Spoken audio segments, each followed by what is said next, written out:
Bienvenidos a todos, estamos hoy día en una entrevista más en nuestro medio digital Plural. Estoy con Cecia y nos acompaña el ex congresista Mauricio Mulder. Cecia. Así es, Jotmel. ¿Qué tal? Contamos con la presencia del excongresista Mauricio Mulder, en la cual vamos a hablar sobre la coyuntura política en la que estamos viviendo. ¿Qué tal? ¿Cómo se encuentra el excongresista Mauricio Mulder? Bueno, un gusto de saludarlos, Cecia y Josmel, y poder hacer justamente lo que siempre hacemos, un análisis político de lo que puede ocurrir este domingo, que sin duda alguna se han convertido en un proceso electoral muy singular, casi como que ninguno que hemos tenido antes en nuestro país. Mauricio, el día de ayer Pedro Castillo ha presentado por, creo que tercera, cuarta vez su equipo técnico. ¿Qué opinión te merece este nuevo equipo que ha formado el candidato de Perú Libre? Bueno, creo que esta última presentación es aquella en la que todos los que quieren subirse al carro de un posible ganador pugnaron por tener y salir en la foto, ¿no? Me parece que es una muestra más de desorden y de desorganización por parte de ellos, en la medida en que lo que están haciendo es simplemente mostrar personas que podían o que podrían eventualmente traerles algunos votos. Es decir, que toda esa presentación de equipos y de personas que están haciendo solamente un cálculo electoral no tiene nada que ver con lo que ocurrirá si es que ganan las elecciones en el momento en que tengan que designar a los ministros, porque eso no lo va a poder hacer de manera directa quien gane, si es esa la eventualidad del profesor Castillo, porque este sería un gobierno manejado directamente por el Partido Perú Libre, por el peso que van a tener los congresistas que pertenecen o pertenecieron al Movadef y a Sendero Luminoso, y el peso de los 246 militantes senderistas que integran el partido. Ellos no van a permitir que la persona que están llevando como candidato, que es el resultante de una confluencia de distintas vertientes ultras, donde están Movadef, donde está Pucallacta, donde está la facción Proseguir, y a la que se han pegado ya los oportunistas de siempre, que son los caviares, no todos, el caviarismo se ha dividido un poco, pero gente como Pedro Franque o como Palacín son gente simplemente oportunistas, ¿no? Que no tenían espacio en el otro lado y que perfectamente podrían haberle estado pidiendo exactamente lo mismo a Keiko Fujimori, para ellos era igual, la cuestión es entrar al Estado. Y entonces me parece que con eso no suma nada y simplemente es cumplir con el protocolo de mostrar un equipo, pero no es lo que va al meollo de su elector, ¿no? Claro, en ese sentido, ¿usted cree que Pedro Castillo sería un satélite más del eje Castro-chavista que existe en América Latina y que busca pues imponer este gobierno totalitario, cerrado, de corte estatista? No hay la menor duda de eso. Aquellos que quieren votar por Castillo pensando que lo que está diciendo es verdad, son ingenuos o simplemente son maledicentes porque lo hacen a propósito. No puede haber nadie que crea que lo que está diciendo ahora Castillo, en el sentido de que no es comunista, de que no va a nacionalizar, que va a consultar todo al pueblo, etcétera, sea verdad, ¿no? Hay demasiadas evidencias en contrario. Y además todos sabemos que cuando un ultra quiere ganar las elecciones se tiene que correr al centro. Es muy difícil ganar siendo ultra. Y eso vale para la derecha también. Lo que está haciendo es simplemente estrategia política. Así que no, lo que nosotros vamos a enfrentar es un tema en el que ya no hay que escoger entre un partido político y otro, sino que hay que escoger entre un partido político y una organización criminal violentista que no cree en la democracia, que va a utilizar la democracia como herramienta para llegar al poder y después va a aniquilar la democracia, no porque yo lo crea, no porque ha ocurrido en otras partes, sino porque ellos mismos lo han dicho. O sea, clarísimamente está escrito en el plan de gobierno que presentó Vladimir Cerrón y que está publicado para que cualquiera lo pueda ver en la página web del Jurado Nacional de Elecciones. Ahí dice claramente que ellos van a hacer una transformación, entre comillas, revolucionaria del Perú, lo cual significa derogar la Constitución y hacer una nueva Constitución. Y todos sabemos que una nueva Constitución manejada desde el Estado es para simplemente santificar lo que diga el Palacio de Gobierno. Si una persona que no tenía casi ningún liderazgo y lo único que hacía era mermelear a los medios de comunicación como Vizcarra, logró que todos los medios de comunicación le endiosaran, ¿qué no será pues uno que controle todos los poderes del Estado de la noche a la mañana y maneje todos los dineros públicos y privados del país y los reparta a sus amigos y haga que la gente diga lo que ellos quieren que diga, que eso es lo que sucede cuando hay comunismo? Entonces, es clarísimo que estamos ante una dirimencia que no es entre un partido o entre dos partidos, sino simplemente por salvar el sistema democrático. Y en el caso de Keiko Fujimori, aunque ella quisiera hacer un golpe o aunque ella quisiera portarse igual que su papá, no tiene ni la capacidad, ni el fuste, ni el momento histórico para poder hacerlo. Así que ella está obligada a cumplir con la Constitución y por eso es que la única alternativa para que la actual Constitución se mantenga es votar por ella. Ahora, Mauricio, hablando un tema puntual de los partidos políticos, ¿cuál es la posición del APRA en estas elecciones, en esta segunda vuelta? Bueno, nosotros hemos emitido un comunicado hace ya 3 semanas, después de haber tenido un plenario nacional. Creo que somos el único partido político, incluidos los que están en la segunda vuelta, que hemos hecho plenario nacional para tomar una decisión política. Después hemos tenido reunión de la comisión política, que por mandato estatutario es la que emite las posiciones políticas del partido, y hemos señalado parte de lo que acabo de decir, y sustantivamente hemos dicho que el último escollo a vencer para que la democracia peruana caiga definitivamente es el Partido Fuerza Popular. Y por tanto ese escollo que quieren vencer ellos es la última alternativa que queda para poder mantener el sistema democrático. Y no es por el partido que tienen ellos, ni es por lo que están proponiendo, sino por el hecho de que se debe convertir, aunque sea por las 24 horas del día domingo, como el portaestandarte del sistema democrático, con el voto de todos los demás. Y justamente los demás partidos políticos que somos democráticos vamos a votar por esa alternativa para que sepan que no son ellos.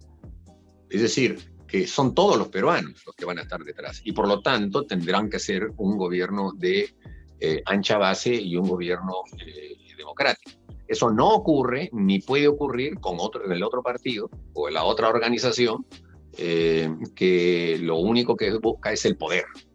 No le interesa la democracia, lo que le interesa es el poder. Y para eso han elaborado todo un esquema que supone que el poder, como dijo Mao, ni se entrega ni se negocia. El poder se mantiene. Y eso sería muy grave para el Perú. En ese sentido, ¿cuáles serían las medidas o acciones que estaría tomando Keiko si llegara a la presidencia frente pues a estas amenazas que está incluso habiendo ahora en campaña del comunismo terrorismo, ¿no? Estos disturbios o masacres que se han visto? ¿Cuál cree usted que serían las medidas que debería tomar Keiko Fujimori? Bueno, creo que lo primero es formar un gabinete de expertos no vinculados a partidos políticos, a personas que tengan capacidad para resolver los 3 problemas sustantivos que se van a tener que presentar. El primer problema es el problema de la pandemia. Aunque ya hay una vertiente de poder superarlo con el esquema de las vacunas, esto tiene que acelerarse de una manera decidida y además tiene que haber una economía de guerra destinada a que todos los peruanos se vacunen. El segundo tema es el tema económico, porque la economía se ha caído y se necesita que haya todo un equipo económico sólido, firme, que no represente a empresas privadas, sino que esté compuesto por personas expertas en generar confianza para que la economía se recupere a sí misma. Ninguna economía del mundo crece por decretos que dan los gobiernos. Los gobiernos simplemente ayudan en materia tributaria, en materia administrativa. Lo único que hace crecer una economía es una confianza para que las personas puedan invertir su dinero en la economía, comprando cosas y vendiendo cosas. Y el tercer punto es el punto que tiene que ver con el rebrote terrorista, que lo acabamos de ver en Biscatán y que también tiene que estar en manos de militares retirados de una actividad, policías retirados de una actividad, que nos brinden a los peruanos un enfoque integral para desaparecer ya para siempre del país estos remanentes violentistas, asesinos, vinculados al narcotráfico, que son los que están sosteniendo la candidatura del señor Pedro Castillo Terrones. Ahora, hablando del tema del terrorismo y esta presunta relación que pueda tener el presidente del Jurado Nacional de Elecciones, Mauricio, ¿qué opinión te merece esta relación, presunta relación que podría tener? Bueno, todo lo que sucede hoy en el país, incluso el hecho de que estemos al borde del abismo, es culpa directa y responsabilidad directa de Martín Vizcarra Cornejo, por su angurria de copar el poder, de propiciar el golpe de Estado el 30 de septiembre del año 2019 y llevar las cosas a la situación en la que nos encontramos, en la que la falta de democracia está llevando a que estemos decidiendo entre dos extremos. Si este hubiese sido un proceso democrático correcto, el Perú tendría el comportamiento normal que tienen todos los países democráticos, en donde la escogencia siempre corre hacia el centro. Es decir, en los grandes países democráticos a veces se mueven las tendencias de los ciudadanos hacia un determinado extremo, pero nunca se salen de los parámetros democráticos. Pero cuando ya los países caen en crisis, entonces es cuando afloran los extremismos y entonces se puede caer en la ultraderecha o en la ultraizquierda. Por ejemplo, se cayó en la ultraderecha en los Estados Unidos con Donald Trump, ¿no? Y por eso que es un presidente que no pudo repetir la tradición de que siempre los presidentes en los Estados Unidos son reelegidos. Bueno, cuando se cae en el extremo también, alrededor de crisis hacia la izquierda, como sucedió en Venezuela, porque el sistema político venezolano colapsó en el año 95, 96, entonces cayó hacia una vertiente de ultraizquierda. Entonces nosotros estamos en esa posición en ese momento, como consecuencia de haber petardeado la democracia por parte de Martín Vizcarra. Entonces, ¿él qué hizo? Decidió copar el Poder Judicial, primero el Ministerio Público, por supuesto. Todos hemos visto cómo hizo todo un escándalo para sacar ahí al señor Chávarri, que le había dicho, tranquilo, señor Vizcarra, sus 47 casos se van a ver, ¿no? Diciéndole, bueno, ustedes están en nuestras manos. Eso desencadenó en Vizcarra el odio ya inmortal contra Chávarri y utilizó como artilleros y como infantería a la prensa del diario, sobre todo a la prensa concentrada del Comercio y la República, para hacer polvo el prestigio que tenía Chávarri. Toda su biografía cayó y su reputación cayó en el suelo, y él puso después ahí a una persona que es la que está en este momento. Además, ocurrió que él se había reunido con las dos fiscales que lo estaban investigando y que habían escuchado su voz en el famoso caso del tema de los cuellos blancos. O sea, ya todo esto estaba montado para hacer lo que está ocurriendo. Entonces él dijo, no, yo me tengo que quedar en el poder, y para eso hizo el tema de tomar el Poder Judicial, entregarle el Poder Judicial a una jueza que es muy honesta, eso yo no tengo ninguna queja, pero que tiene unas posiciones, siempre las ha tenido de izquierda, era la más de izquierda de todos, que es la actual presidenta del Poder Judicial, la señora Elba Barrio. Y además hizo que su hermana fuese su ministra, ¿no? Y de manera entonces que ahí se imbricó una relación, y claro, después de eso fue fácil que la Sala Plena de la Corte Suprema decidiera que el juez comunista, conocido como comunista, que además en las palabras justamente cuellos blancos, ¿no? El señor Walter Ríos menciona que ese es un juez terrorista, le dice, directo, ese es un terrorista, pero lo vamos a ayudar pues a lo que está pidiendo, que estaba pidiendo, tráfico de influencias, obviamente, que le nombraran a un asistente allí en la corte del Callao. Entonces, y después de eso, claro, solamente le faltaba disolver el Congreso. Así que con el Congreso que se disolvió y con el actual que no tiene ninguna fuerza y que encima además tiene que sesionar en la pandemia y por lo tanto nadie lo ve, nadie los conoce a los congresistas, no tiene ningún peso, más el Poder Judicial, entonces es obvio que el Jurado Nacional de Elecciones también está en manos de ellos y que el señor Salas Arenas tiene que ser acusado constitucionalmente por el delito de fraude. Obviamente, claro, cuando comienza en el país hay siempre la búsqueda de hacer golpe de Estado, todos comienzan con el APRA. Todos los golpes de Estado que han habido en el Perú, lo primero que hacen es tratar de neutralizar al APRA, porque el APRA es el único partido que tiene activistas defensores de la democracia. La mayoría de los que quieren la democracia no son activistas, son personas que se dedican a otras cosas, qué sé yo. Pero los que somos activistas en favor de la democracia somos atletas. Entonces, lo primero que hicieron fue eso, sacar al APRA. Y lo sacó él, el propio Salas Arenas, teniendo además como cómplice, y que también debe ser acusado constitucionalmente, al señor Jovián Sanginés, que es el representante de las universidades públicas, fiscal de César Álvarez.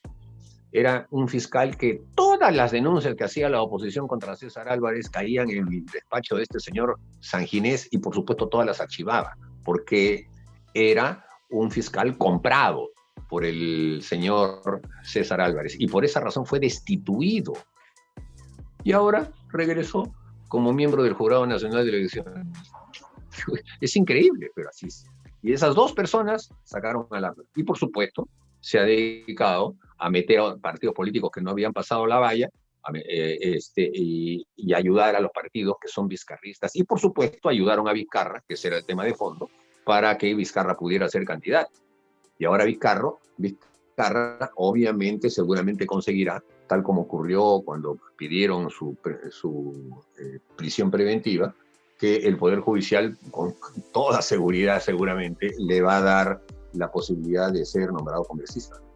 Así es, señor Mauricio, pero ya yéndonos a la figura, ¿no?, del candidato de Perú Libre, el señor Castillo, ¿por qué cree usted que existen muchos peruanos que apoyan a este señor si a la luz de los hechos vemos a un candidato con nula capacidad de gobernar el país?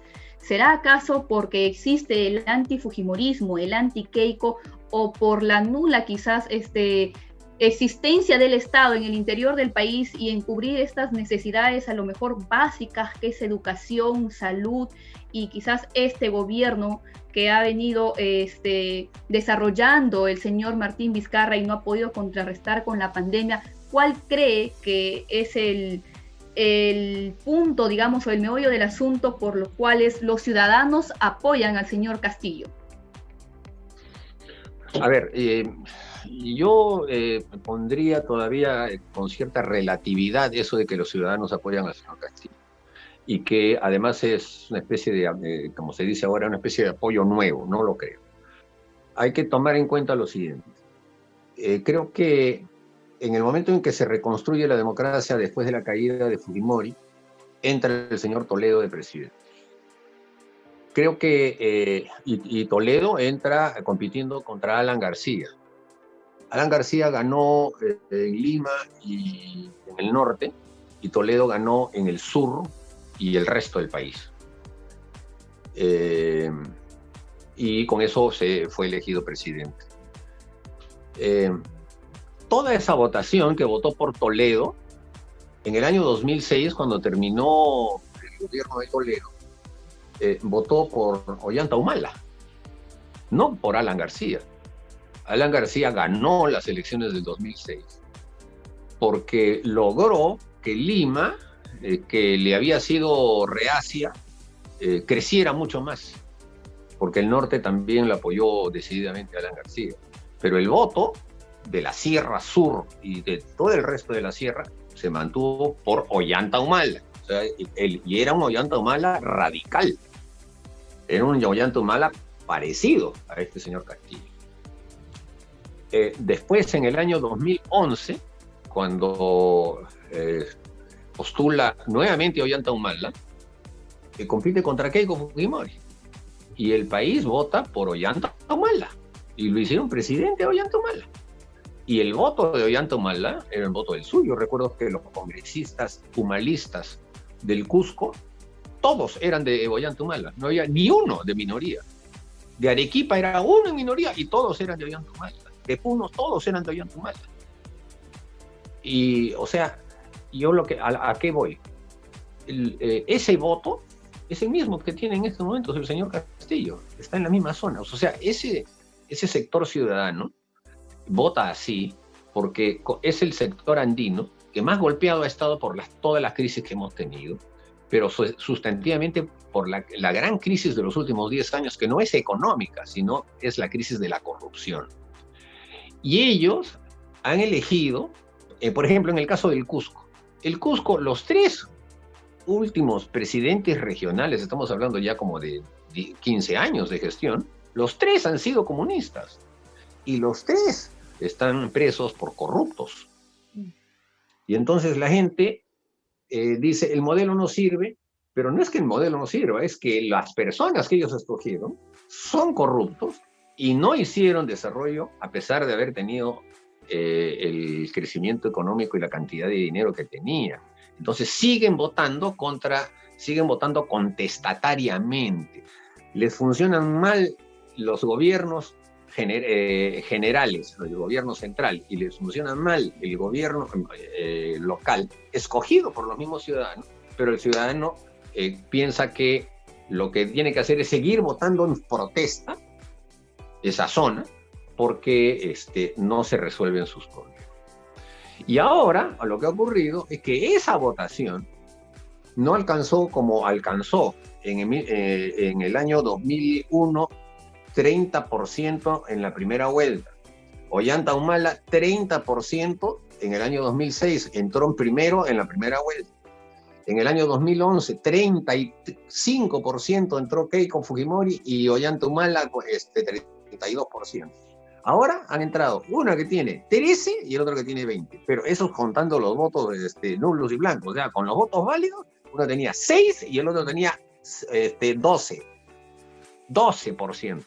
¿Por qué? Porque se ha atomizado a la vida política como consecuencia de la mano negra de Vizcarra y su reforma política. Esa reforma política es la que ha llevado a que se haya privilegiado los vientres de alquiler y que el Jurado Nacional de Elecciones haya arrinconado a los partidos políticos en un mar, en un océano, en una galaxia de papeles burocráticos que ningún partido político puede cumplir. Solamente los vientres de alquiler son los que pueden cumplir eso, porque no son partidos, son 6 personas en el sofá de una casa decidiendo todo, ¿no? Asamblea General, elecciones internas, etcétera, y el jurado no dice nada. En cambio, los grandes partidos que tienen militantes, que tienen organización, etcétera, esos sí son vigilados permanentemente por los partidos y tienen que dar cuentas de quiénes son sus militantes, cuentas bancarias, las que tienen, los papeles que presentan, pagar multas, mil cosas. Entonces, ese es el resultado. Por eso es que todo esto se tiene que reconstruir, pero se tendrá que reconstruir dentro de la Constitución y no tirándosela abajo, ¿no? Ahora, Mauricio, respecto ya a la votación del día domingo, ¿tú crees que la candidata Keiko Fujimori le alcance y tenga el liderazgo, no solamente para agrupar a esos actores políticos que está agrupando ahora, sino para lograr el voto de la población y salir victoriosa? Bueno, el verbo creer es pertinente en este tema porque no queda de otra, ¿no? Porque no tenemos certezas, no tenemos evidencias. Lo que tenemos es simplemente información que se suelta en el sentido de que habría un empate estadístico en las encuestas que se están mencionando, ¿no? De manera que nos toca, desafortunadamente, una situación muy complicada porque al ser muy apretada, obviamente no habrá un flash el domingo en la noche, sería quizá una aventura muy grande que lo hubiera, y va a demorar algunos días. Y si pierde Castillo, no lo va a aceptar. Él va a decir que es fraude, de toda manera va a decir que es fraude.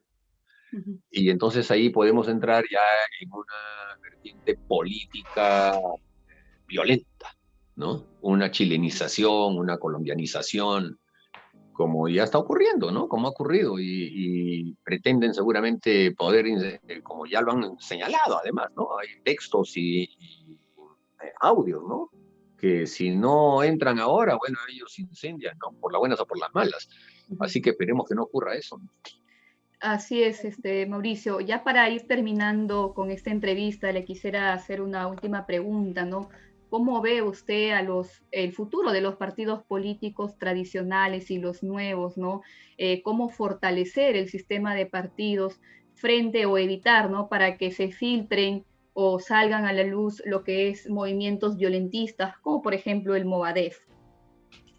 Bueno, lo que hay que hacer es un proceso de simplificación administrativa en lo que se refiere a la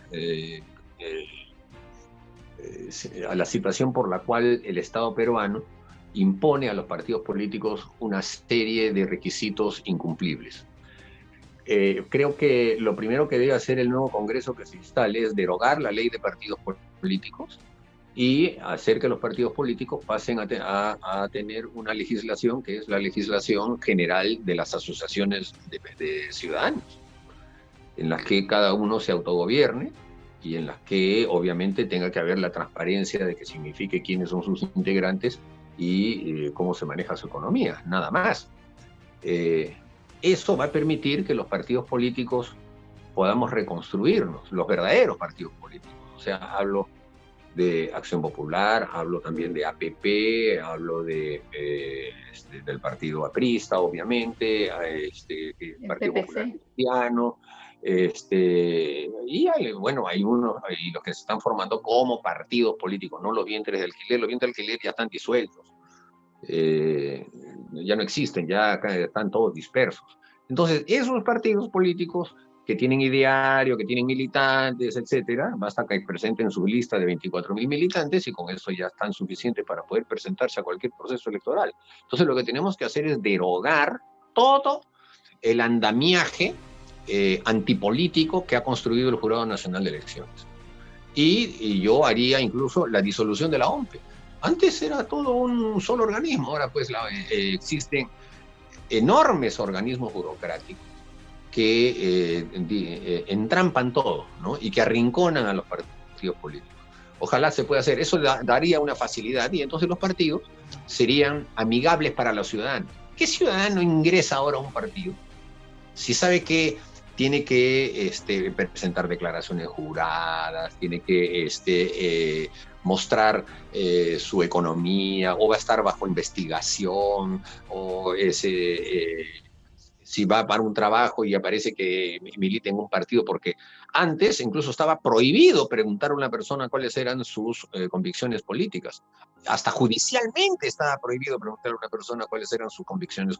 Ahora no, ahora es obligatorio que la persona figure en una página web. Entonces, nadie se suma a un partido político porque puede perder un trabajo. Pues, no, señor, usted pertenece a este partido, no lo contrato, yo quiero gente independiente. Como es natural. Entonces, esas cosas tenemos que derogarlas porque hemos tenido una democracia que ha actuado contra los partidos políticos, porque lo que ha prevalecido simplemente son los aventureros de la política. Tipo PPK, tipo Llanta, tipo Toledo, son aventureros de la política, y ahora tenemos un aventurero ya, pero hasta la quinta potencia, que va a terminar destruyendo todo. Última pregunta, Mauricio. ¿Qué opinión te merece, allá hablando un poco más del tema legislativo, con lo que bien hablabas tú, la reforma política, y cómo ves tú el siguiente Congreso? ¿Se mantendrán los mismos congresistas? ¿Se van a mantener las bancadas? ¿Va a ser muy fraccionado? ¿Qué opinión te merece eso? Pero es que va a depender del resultado, porque si gana Castillo, este Congreso se va a su casa. No creo que no van a tener tiempo ni de juramentar.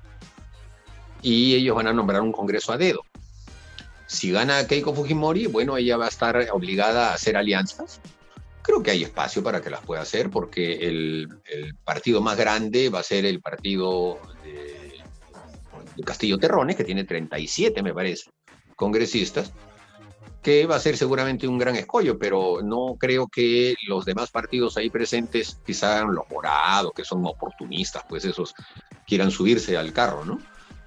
Los demás partidos tendrían que formar una gran coalición para la mesa directiva del Congreso, y eso podría permitir a las reformas que se necesitan. Veo muy complicado que pueda elegirse, por ejemplo, a los miembros del Tribunal Constitucional porque se necesitan 87 votos. Y se puede bloquear eso por los partidos de izquierda. Veo complicado que se puedan hacer reformas constitucionales porque es el mismo requisito. Entonces va a tener que hacerse un gran esfuerzo de hacer una gran coalición democrática que maneje el Congreso e impedir y aislar a aquellos que están pregonando la Asamblea Constituyente, que eso sería simplemente lanzarse por un barranco, ¿no? Así es, muchísimas gracias, señor Mauricio Mulder, por compartir con nosotros y a través de este medio, ¿no? Les esperamos mañana a la misma hora, vamos a contar con la presencia de otro invitado. Muchas gracias por escucharnos y seguirnos. Muy amable, muchas gracias.